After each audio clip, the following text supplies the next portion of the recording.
Jai Sreemannarayana. Welcome to the Bhagavad Gita Satsang on July 28th. Happy Guru Purnima to everybody. So we discussed until the 22nd sloka last week. So Vasamsi Jirnani we have finished. So so when every one of us, each and every one of us, at some point or other in our lifetime, at least sometimes, we do introspection, reflection inside.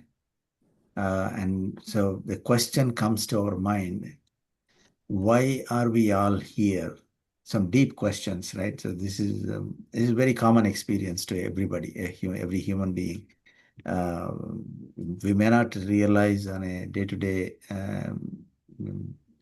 lifestyle, but occasionally, why did I even get this body, and what is my purpose?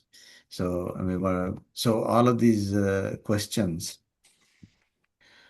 So that is what our acharyas say is Krishna Paramatma is trying to answer. So our acharyas who have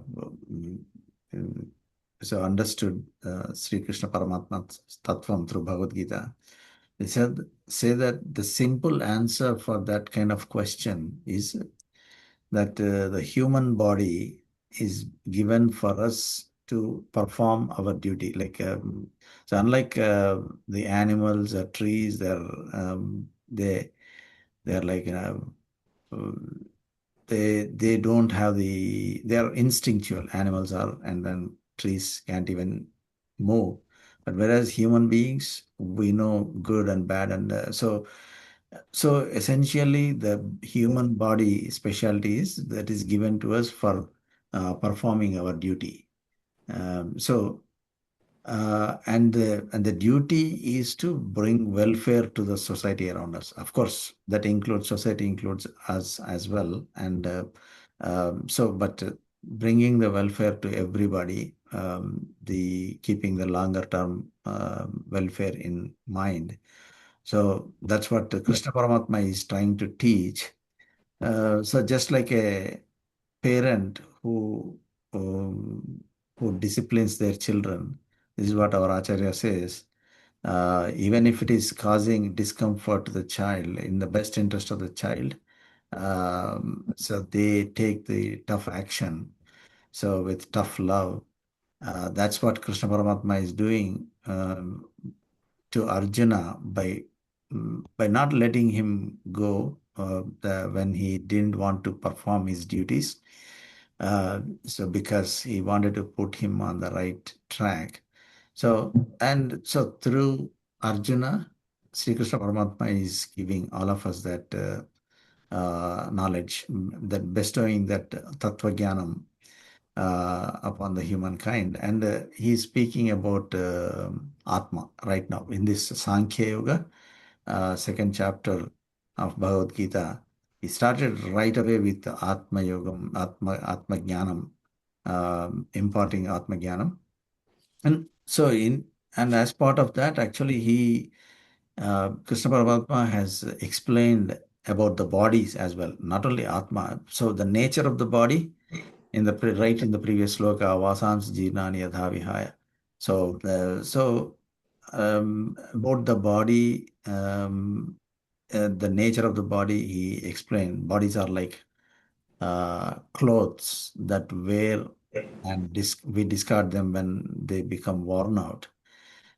So, and when we get the bodies because of our karma, that's what we discussed last week also. Just like the example that was given was that the lantern, or in the olden days that when we didn't have the electricity, so people used to have that light inside it and then the lantern with the chimney, the glass around it. So, and our karma is something so what is similar to that suit, the masi that forms inside of that glass, which makes the knowledge of the light to become dull. So just like that, even our Atma Jnanam, which is like that light, I mean, it should be shining, but because of our karmas, it is not able to shine. I mean, so those who are the karma is good, and of course they do good karmas. Great acharyas, we can see their knowledge manifesting through their bodies actually. So um, and and going back to the bodies, it's based on our karma. We acquire and discard the bodies.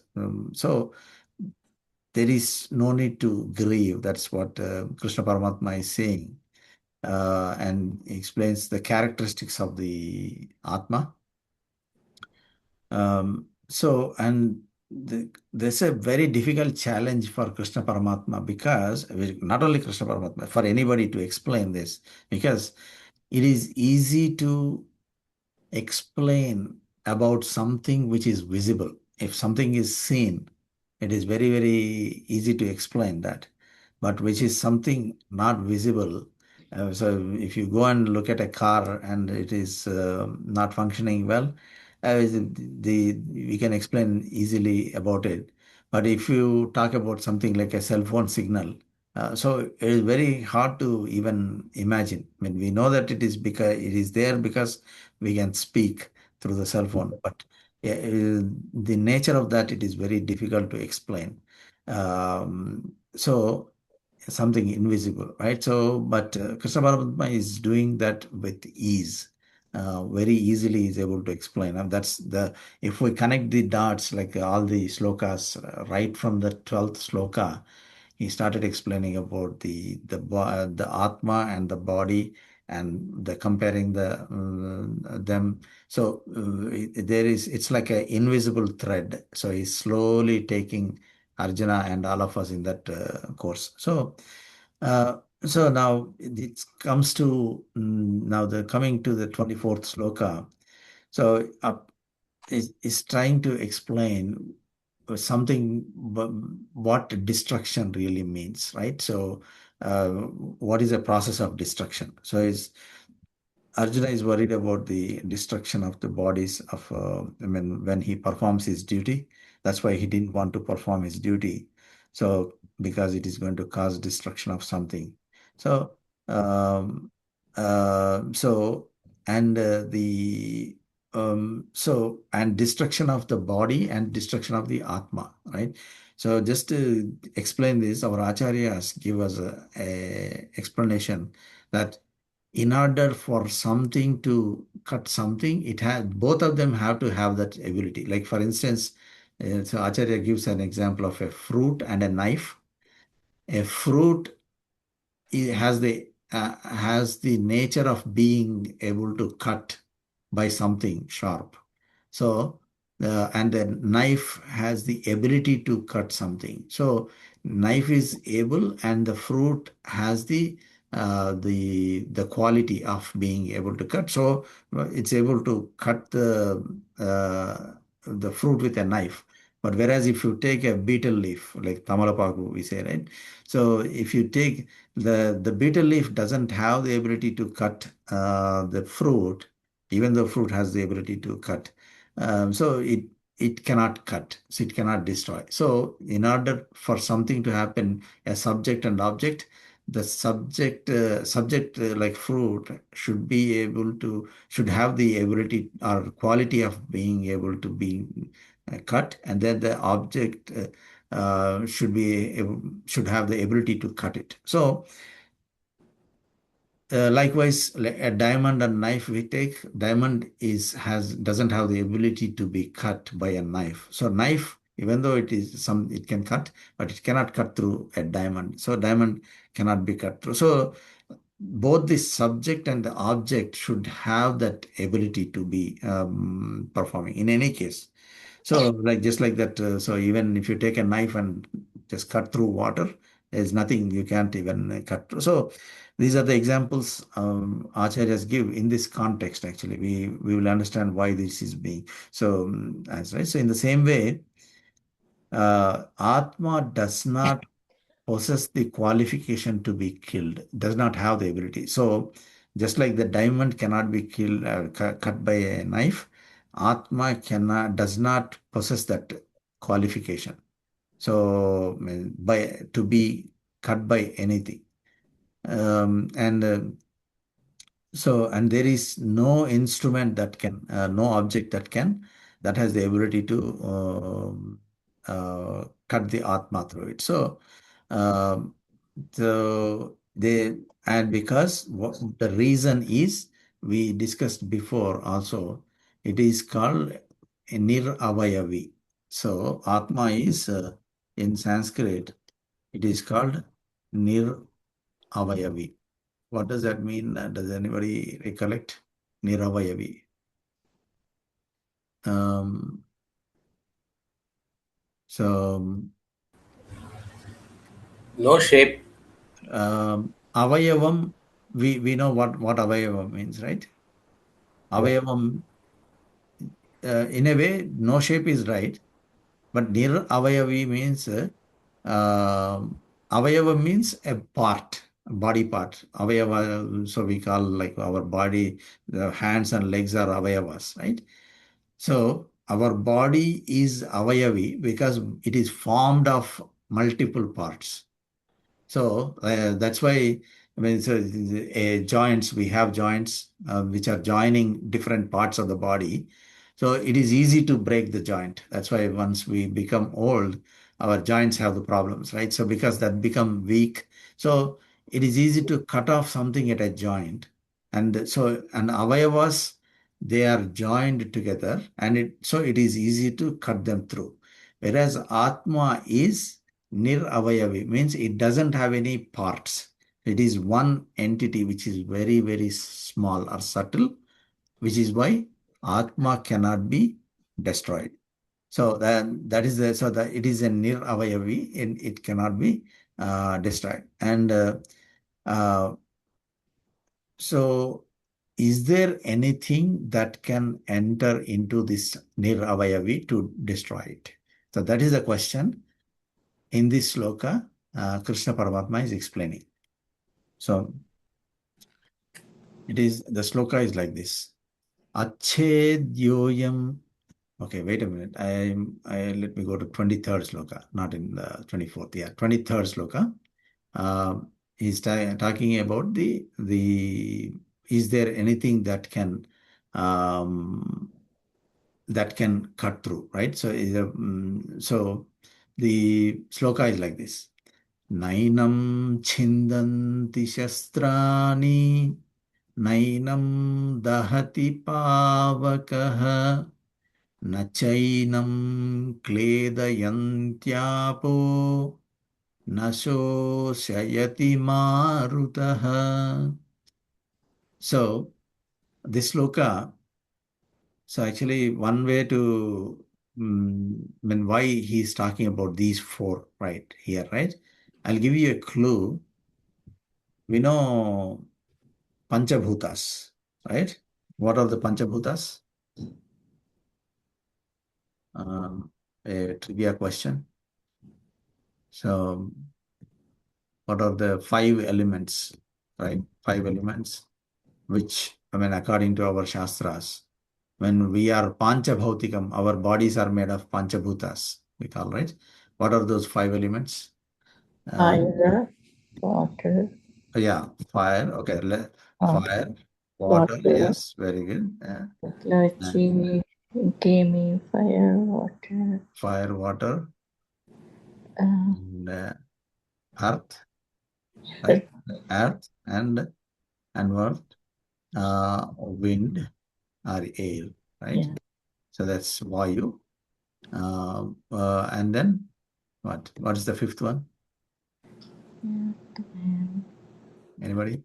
Fire, water.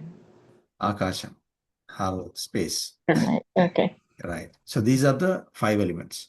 So, I mean, it's easy to remember Bhumi, Rapo, Analo, Vayuhu, Kham. So these five are the Bhumi, Apaha, Analaha, Vayuhu, and first comes the Earth actually. This order is Earth is the first one.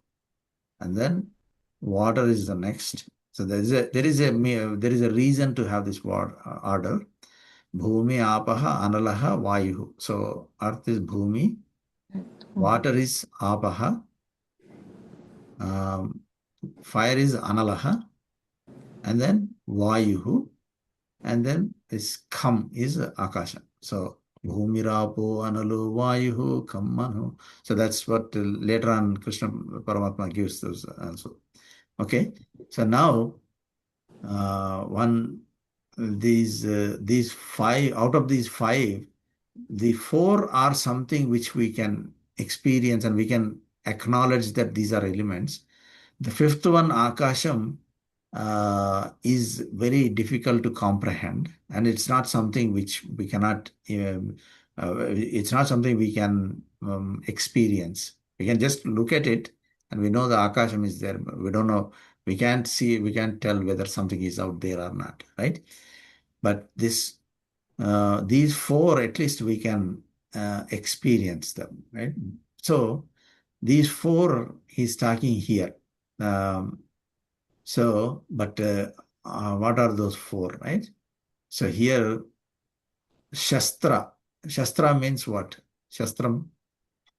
Does anybody, what does Shastra? Shastram. Astra Shastralu. They call, right? Shastra means weapons. Right?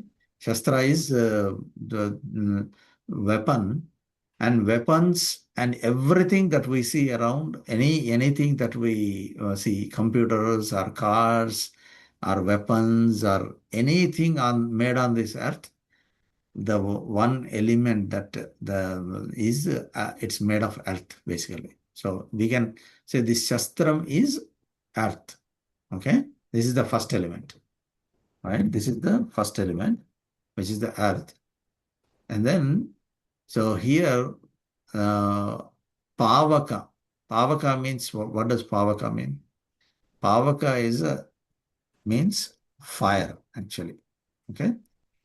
This is the second one. This is actually in the order which I gave. This is the third one, of course, but it is so for Shastram, first is the earth. Okay? It's made of earth. And then Pavaka means the third of the elements, which is what? Which is the fire. Right? And then this Apaha, Kledayanti Apaha, we see at the end, right? This one. This is the second one. I said, right, Bhumirapo Analo Vayuhu. So Apaha is the second one, which is water. Right? And then the Maruta, we know Maruti is Hanuman, Anjaneya Swami, right? So is son of Maruti. Marutam. Marutam means the fourth element, which is air or wind. Wind or air. So, in essence, he's talking about these four elements. So, and he is saying in this sloka, why is he talking these four elements? Anything, so if Atma has to be destroyed, then it has to be with one of these four. You name whatever, so I mean, these four have the ability to destroy something, right? So you can destroy with weapons made out of earth, you can destroy with fire, you can destroy with water, you can destroy it with wind. There is nothing else that outside of these four which has the ability to destroy it. Akasham is the fifth element, but it doesn't have I mean, at least we cannot manifest. So there may be something out there which we cannot see, but that's the greatness of our scripture, which tells about Akasham, right? So anyway, we won't go there, but Nainam Chinnanti Shastrani, Nainam Dahati Pavakaha. So here, so the first one is, so the Shastram, that's very simple. But the Shastram is earth, can be, there is a connection here. So basically, earth, anything made out of earth can be destroyed by water. For example, what our acharyas give based on scriptures is if there is a lump of clay, right, the dirt we call matti, so that lump of clay, if you a water comes there, then it enters through the water particles enter through the earth particles, and then that kind of goes away, right? So basically, it is entering. Water particles are entering through the earth particles, and then they are melting them and then taking away, kind of causing the disturbance or destruction of that, right? In a way, we can call it. So meaning earth water particles are enter through the earth particles to be able to destroy that. Okay, that's fine.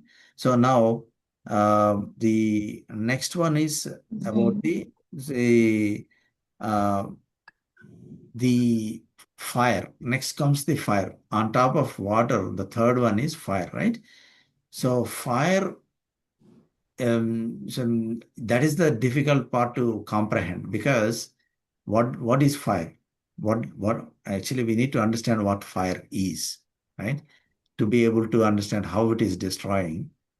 Is there any particles inside the fire, or what exactly fire is? I mean, we don't think much about it, because fire is something we can easily light a lamp, or the matchstick, we can get the fire. But what is the definition of fire? So the definition of fire, according to science, is that it's a region where these hot gases are glowing. They're just some atoms are there inside that region that are glowing because of the heat energy that is coming to it. Right? So basically, that is what fire is. Definition of fire, according to science, is that actually you can look it up actually on the internet. But how is fire destroying the anything that is it is coming? Let's say you put a metal rod in a flame. What is happening is these extremely hot molecules which are in the fire. So they are colliding with these metal particles. There's a kinetic energy. There is a science behind it. So, but the metal atoms are vibrating. So this heat energy is getting transferred, this kinetic energy, and the metal atoms are vibrating, and then that is causing it to melt and vapor. Anything like ice. In case of ice, it melts and evaporates, right? So um, the what essentially is happening, what science says is there are chemical bonds meaning this within these the matter that is getting destroyed, they're all made of the chemical bonds within it. We have studied in chemistry back when we were children. So these bonds that are there in those atoms, those bonds are broken, and then new ones are formed with the fire. So in essence, it is entering through that and then breaking those bonds, right? So that is the destruction through so the breaking of some bonds that are there. So now the coming back to be the philosophical discussion where Atma is considered, there is, as we said, it is niravayavi, means it doesn't have any parts. There is no bonds. There is nothing joining with each other. So there is no constituent parts to it, and so it cannot be divided, and it cannot be transformed into something else. So obviously, fire cannot do anything to it, right? So that's the science behind it. Why it cannot be destroyed. So this is what our acharyas also say. Basically, what our acharyas and scriptures say exactly, even the science agrees nowadays, like what they have thought through. This whole concept of what the fire is, and that our ancestors understood clearly, and that's why they said fire cannot enter into the Atma. We know today that fire enters into these metal rods and breaks the chemical bonds. Our ancestors our rishis, they knew these signs long back, and they put it in our it is in our shastras, and that's what Krishna Paramatma also is teaching. Being a great teacher, he's putting these four elements together, right? So Atma is smaller than the Prithvi, meaning earth, Atma, and subtler than the components of the Prithvi. It is subtler than or smaller than the elements of the water. It is smaller than the elements which fire can affect, and it is smaller than the even wind also. So wind, and then there is elements of Akasham also. We don't have to go in there, but so that's why even Krishna Paramatma did not mention the fifth element here. So it is so this is it's kind of a scientific lesson here that Krishna Paramatma is giving with these four elements being described here. So uh, so now he's explaining this in the 23rd sloka. Nainam chindanti shastrani, nainam na enam shastrani na chindanti. So weapons cannot cut this Atma, he's saying. So this basically na enam chindanti. Chedana, we know, right? Chedana, meaning chedana means so breaking into something. So so the shastram, the weapons which are made out of earth, the first element, they cannot cut through the Atma. Right? That's what it is saying, the first line. Right? And nainam dahati pavakaha. So even fire, dahati means by burning, basically dahanam, we say, right? Dahanam. So dahati, na enam dahati pavakaha. Even the fire cannot burn the Atma. Okay. And nacha enam kledayanti apaha. So kledayanti means making it, soaking it wet, basically, kledayanti. So basically kledayanti is the soaking wet with what? The second element, water. So even water cannot soak wet the Atma. That's what it is saying. So because in order to soak something, it has to enter into that to soak, right? Where it's like one example our Acharya gives is like if you have a cloth which is a dry cloth, put water into it, the water particles enter between the threads of the cloth and makes it wet.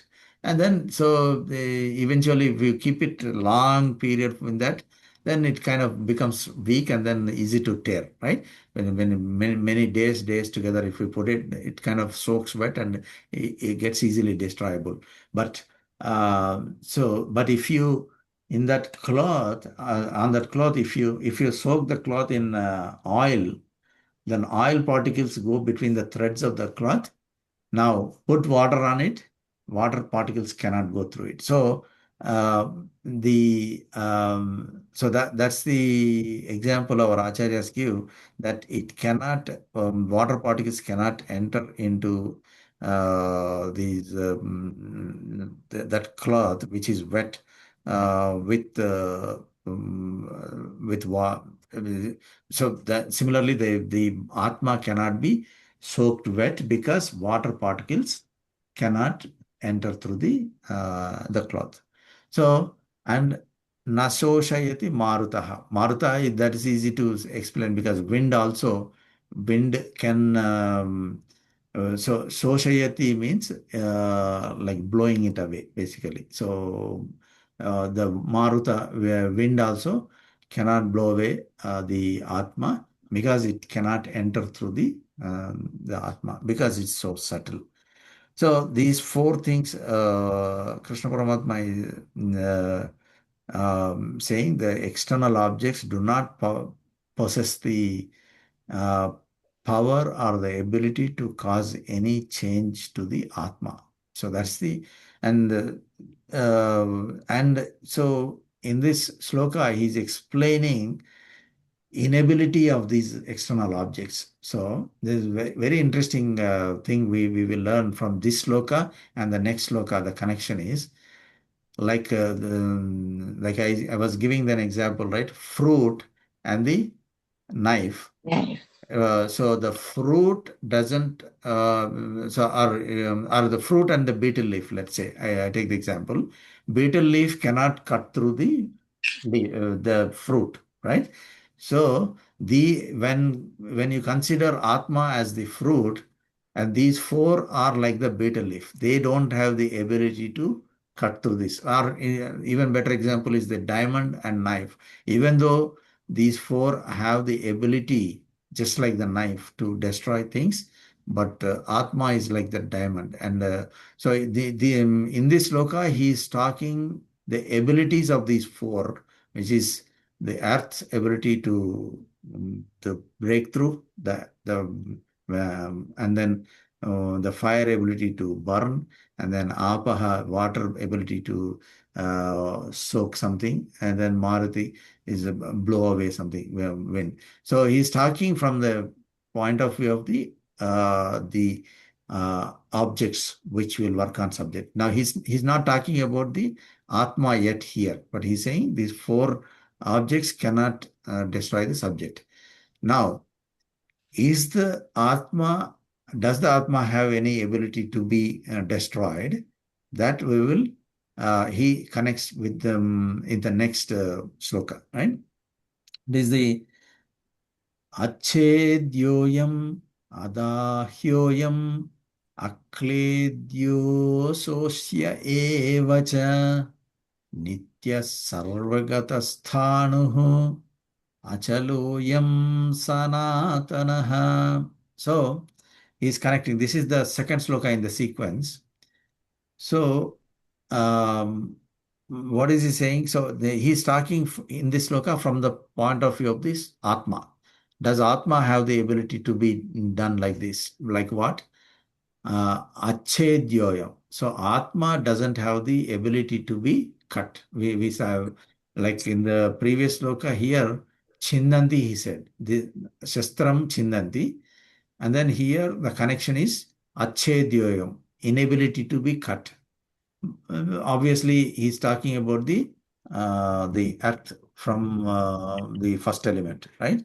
First element, the earth cannot cut through. Achhedya, chedana. Doesn't have the ability to cut through it. So Atma doesn't have the qualification of being cut through it. Okay. Adahyoyam is dahanam. So dahanam is what does the dahanam do? The fire does the dahanam, right? Right. So exactly. So the second one, fire, he's talking about the dahanam. So Atma cannot be burnt, right? Does not have the qualification of being burnt. Atma. Akledyo Soshya evacha. So Akledya is we saw here. Kledayantyapo. Water is soaking wet, right? So in saying Atma doesn't have the qualification of becoming wet. So he's talking about what he's talking about. He's talking about water, right?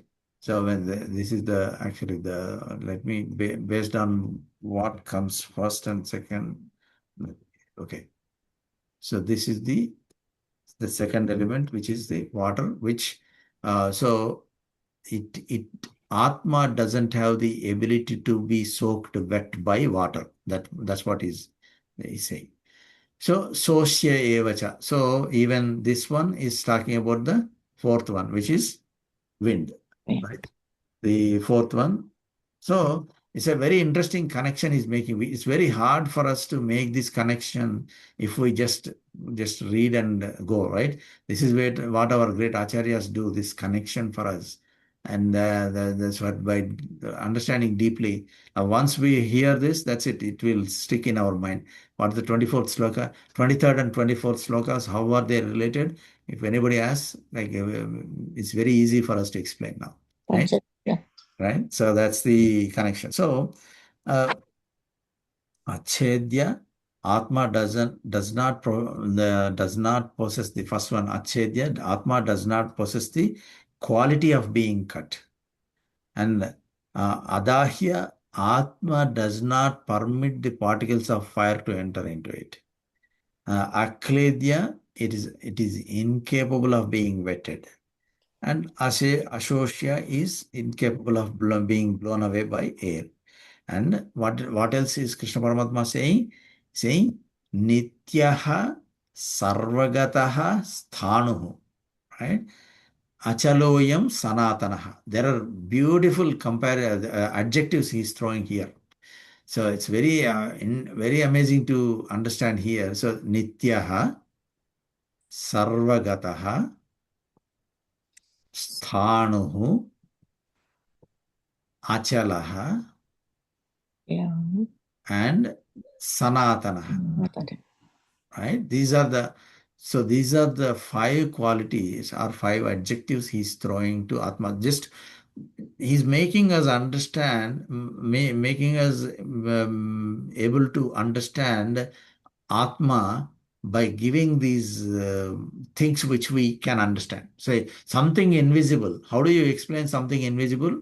You explain something invisible by making a relation to something which is visible. These are the five elements, the Panchabhutas, earth, fire, water, and wind, and Akasham. These are some things which we can experience.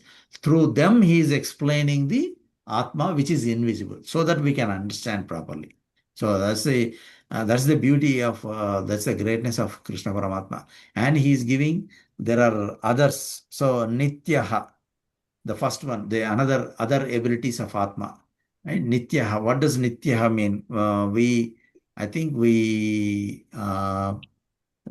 discussed last time also. Nitya means what? Nitya, Always eternal. eternal, and actually it is where if you go even very specifically, it would be Trikalam, meaning all the Always. three columns. It is there. What are the three columns? The three columns.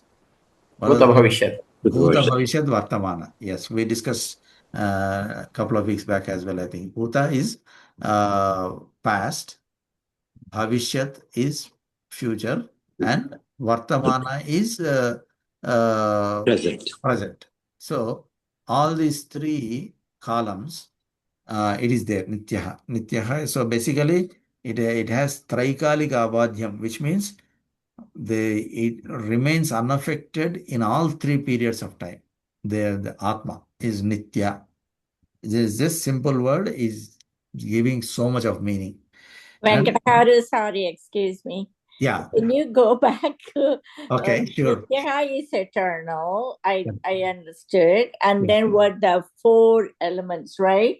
Yeah. Trikalam will be Trikalam is basically, so basically Nitya means actually it is Trikalam. right. Oh, Meaning all the three columns it is there, basically. All the okay. three columns. It is there in the Bhuta column, which is the past. Okay, Okay. both the column is past. Past. Okay.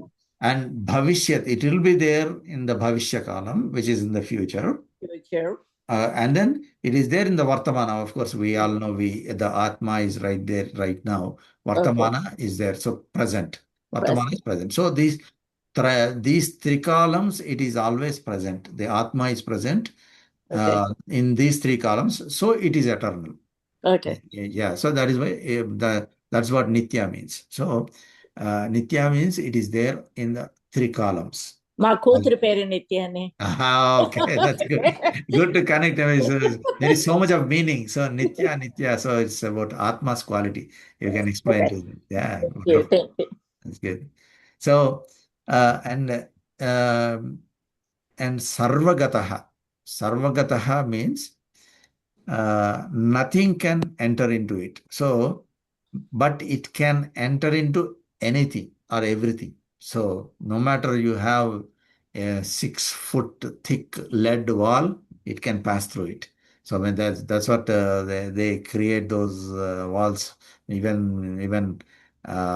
like the bunkers are made out of those kind of material. So, even Nuclear weapons cannot destroy them, right? So, but Atma can pass through even those kind of, it can enter into anything and it can go anywhere, and it does not permit anything to enter it, and it continues to exist. So that's why it continues to exist for a very long time. And Sarva, it is, that's why it is described as Vyapakam. They call, meaning it kind of pervades, meaning it can go through anything. It can go anywhere. It is pervades Vyapakam, and it's something which exists everywhere. It is called Vyapakam, and if something is there in restricted to few places, it is called Vyapyam. So it is Sarva Vyapakam. Atma is Sarva Vyapakam, and Krishna Paramatma is using the word Sarvagataha for this. And then um, and it does not lose its original nature. That's big, because it is Sarvagata. And it is Sthanu. The third one here is Sthanu. Sthanu means it is Anu. So there is Stha Anu here. There is, if you break it down, Stha Anu. Anu Bhutva Tishtati. So our Acharya says. So meaning Anu. What does Anu mean? Anybody? What is Anu? Anu Bambu, we heard, right? Some minute particle. Yes, sir. Thank you. So when we actually translate Anu, Anu is I mean, science. In science, when atom is called Anu. They translate atom into Anu, and then atom has internally neutrons, protons, electrons. All of those things are still there. Even in the olden days, probably atom was they thought that it cannot be broken down. But later, all theories came, and then atom has inside all these internal particles they discovered. They keep on discovering even the minutest. But it is incorrect to translate the atom into Anu, because in Sanskritam, Anu means something which is, as Sir was saying, it is the subtlest of the subtle, the smallest of the small, is the Anu, which cannot be broken down into something else. That is what, according to the Shastram, it is the Anu, right? Sthanu. So it is an entity beyond which there is nothing smaller. So that's what Anu is, right? So now there is something also, actually Sthanu, there is another use of it. Like if you go to workshops, they have these iron blocks on which they put hot iron rods, and then they start beating it with a hammer to bend that hot iron rods. So, but the on top of, so the bar bends, but something below it, the iron block which is there, it doesn't get disturbed at all. Even though on top of it you put whatever, and then you cut a wood, or you hit rod and bend it, whatever you do, the below block doesn't get any disturbance. That is what is called sthanu, actually. In A fixed part, huh? a part which, even if you impart any kind of external force, it doesn't get disturbed. That's what sthanu is. Right? It's just like that iron block. It's not just fixed, but it is fixed, and also it doesn't get affected by any external force applied on it.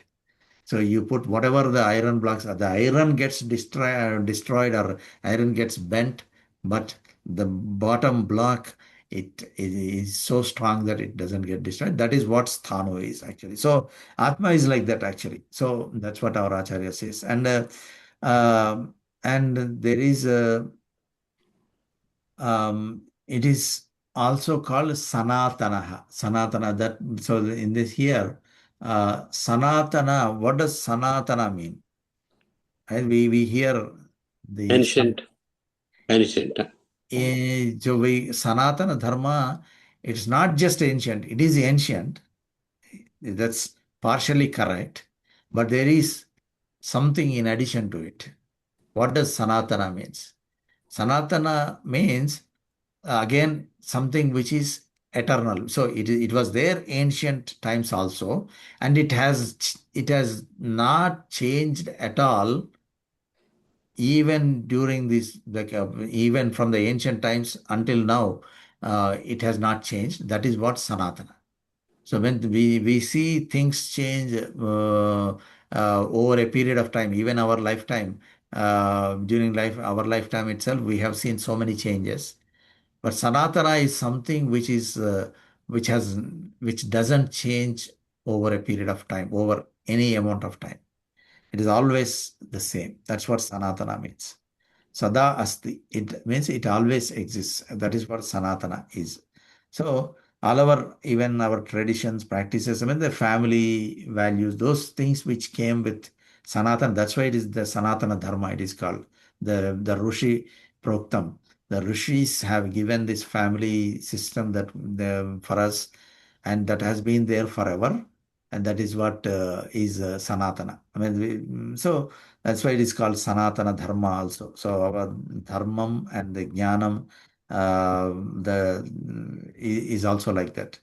And so that's the Sanatana. And so in the 24th sloka, that's what Krishna Paramatma is explaining.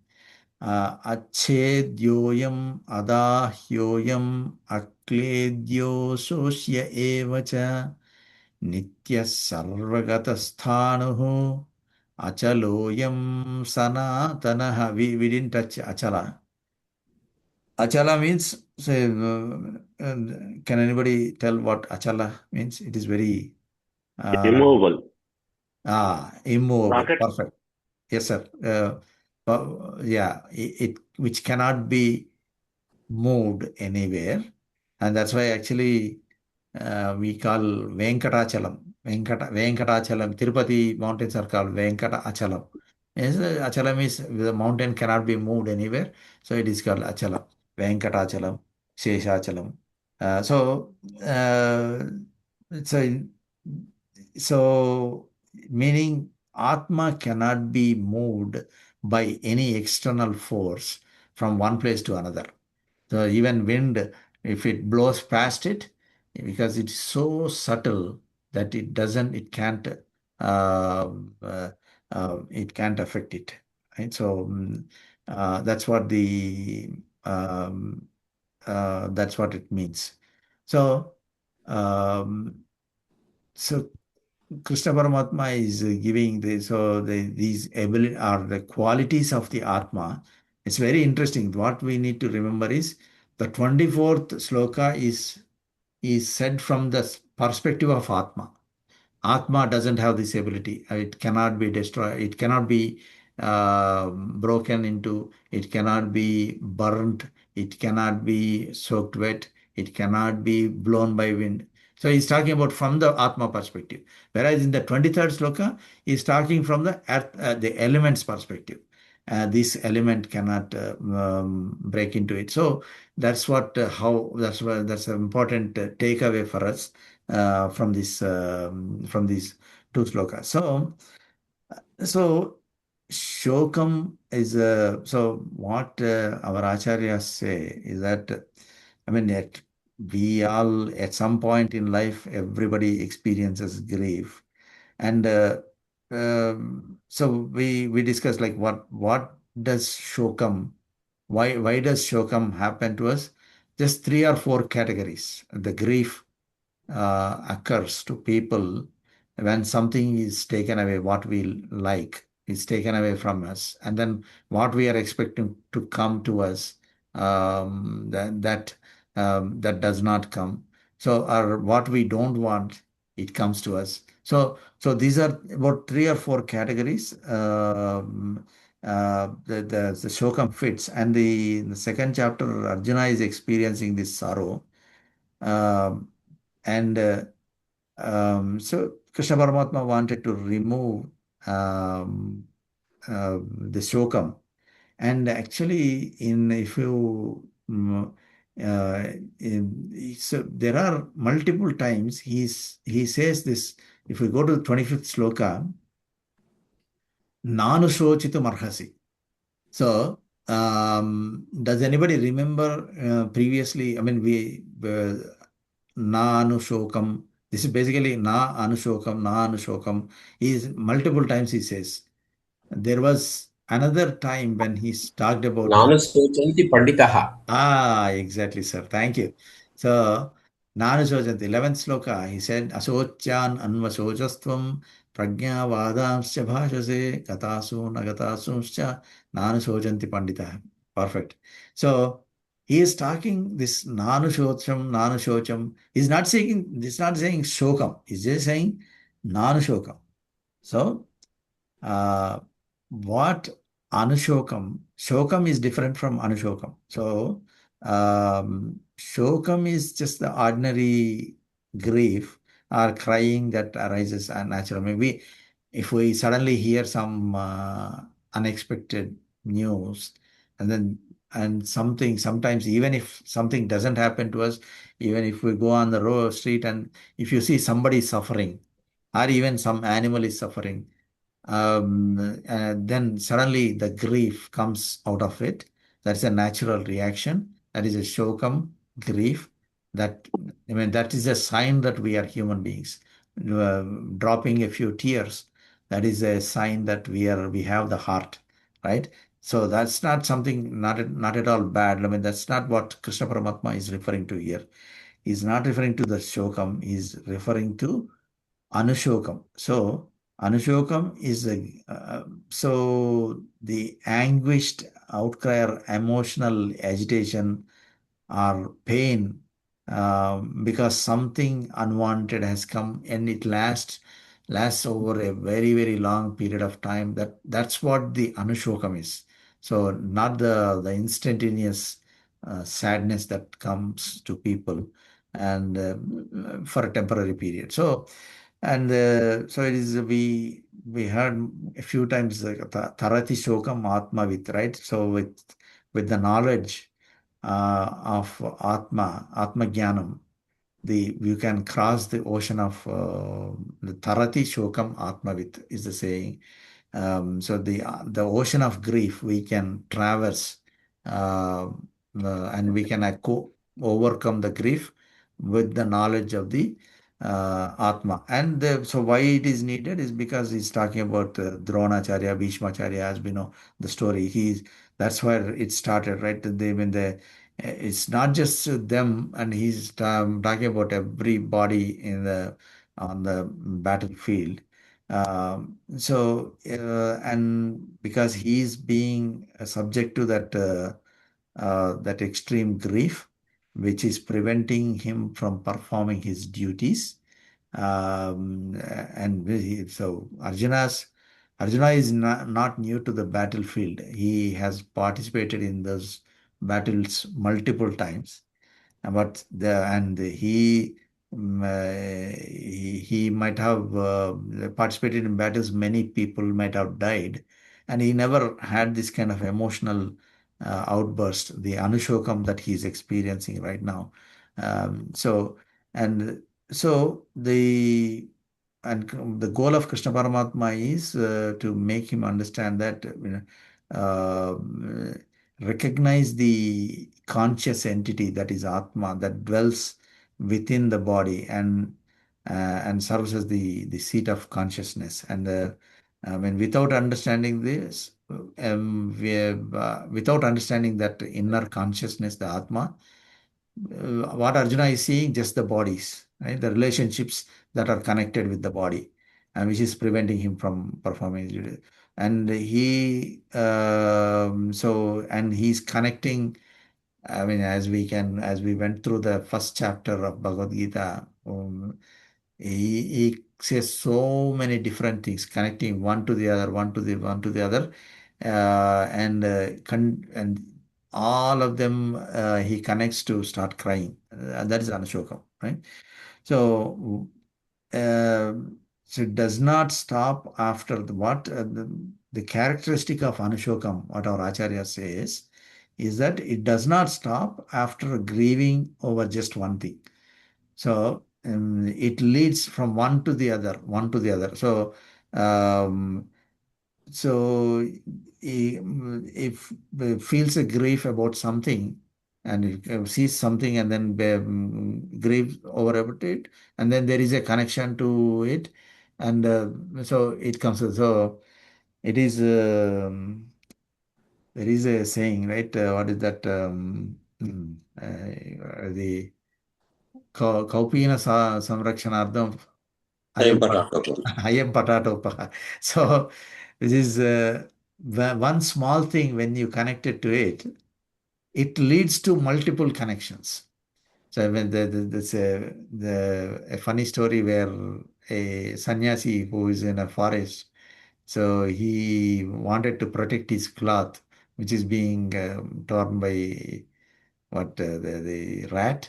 Rats. The rats, and he wanted to, so in order to take care of the rats, he brought the cat, and cat he has to feed milk, so he got the cow, and then so slowly he built the whole empire around it. Kaupina Samrakshanardham Ayam Patatopaha. So that connections are the important things. So even so that is in a different context, but even the grief, it doesn't Anushokam doesn't stop with one thing. So it leads, oh, I want this for myself. And then, okay, I cry about it. And then I want something else which is connected to this, right? I mean, so I want a home and then I want a swimming pool. I want this, I want that. So it's kind of crying over those kind of connections is called Anushokam. That's what, in the connections things. So, um, Paramatma is teaching here that about the Anushokam, and he's saying in this beautiful sloka in the 25th the sloka in the second chapter. So the sloka is Avyaktoyam Achintyoyam Avikaryoyam Uchyate Ahasmadevam Viditvainam Nanusochitumarhasi. So he's talking about Na Anushochitum, and what he is talking about, and what Krishna Paramatma, how he wants us to remove the Anushokam. We will continue discussing next satsang. Jai Sreemannarayana. Any Yes, Sreemannarayana. comments, feedback, anything anybody has? Venkat గారు, Yes, ఈ sir. మీరు ఇక్కడ చూడముస్తుందా, నేను book పెట్టున్నాను కదా చేతిలో, అవునండి. But deal అదన్నీ ఉందియో. I want no, I want to learn more about it. Yeah. So deal అదన్నీ ఉంటుందా, but it doesn't say chapter wise కదా తెలియదు ఇలా. right. That's the, I think ISKCON వాళ్ళది అనుకుంటాను నేను. Yes. ISKCON వాళ్ళది. How Yeah, do I have I seen that find book. out chapter 2, sloka 25? Yeah. So I okay. tried my best to look through it, but I So, couldn't do it. right. So basically the slokas nowadays on the internet. Are you active on the internet, Amma? Yes. Okay. So I mean, there's what I would suggest is we have an app called Acharya app. Acharya. Okay. Acharya. Okay. Acharya app. There's Uh-huh. all of these stotrams. You can even on the phone. You Okay. can go and you can search for the Bhagavad Gita Okay. on Acharya app. So uh, install that app. It is on your fingertips. All the slokams will be there. It's very easy. But You don't మీరు have. ఇక్కడ రాసిన meaning అన్ని ఉంటుందో దలా? Okay, so meanings అనేది you can find on the internet as well. Actually, Okay. there are maybe what I'll do is actually I'll find the best reference Okay. For meanings also. I'll Okay. probably give you the next time Okay. where it comes. That's fine. So yeah, definitely. Okay. So you can when in the past slokas, if you want to learn what we discussed before, Right. you can go to our YouTube channel. Oh. So I provided that link in the message, that YouTube channel link. You can you can go there to see all these shlokas and the Yeah, I want to discussion. know these Yeah. meanings, Sameer, Yes, yes, yeah, I yep. just want to. Absolutely. Yeah, every time we can go through it, and we'll have this in the on the YouTube as well. These discussions. Okay. Oh, Yeah. okay. Yeah, well, so maybe I think if you can give me your number, I will add, or maybe so I'll get it from Email, na yeah, email is the yeah. So you can, or I'll get it from Rao Garu. yes, yes, Okay, yeah, that's fine. I'll get from it. Okay. Okay. Thank you. All right. Okay, Jai Sreemannarayana. So Yes. we will do the ending slokas and then we'll end the. Okay. ॐ अग्नेनय सुपथाराये अस्मान् विश्वानि देव वयुनानि विद्वान् युयोध्यस्मज्जुहुराणमेनः भूयिष्ठान्ते नम उक्तिं विधेम ॐ पूर्णमिदं पूर्णमदः पूर्णात् पूर्णमुदच्यते पूर्णस्य पूर्णमादाय पूर्णमेवावशिष्यते ॐ ॐ नमः परमऋषिभ्यो नमः परमऋषिभ्यः ॐ नमः परमऋषिभ्यो नमः परमऋषिभ्यः ॐ अस्मद्गुरुभ्यो नमः जय श्रीमन्नारायण Jai Sreemannarayana.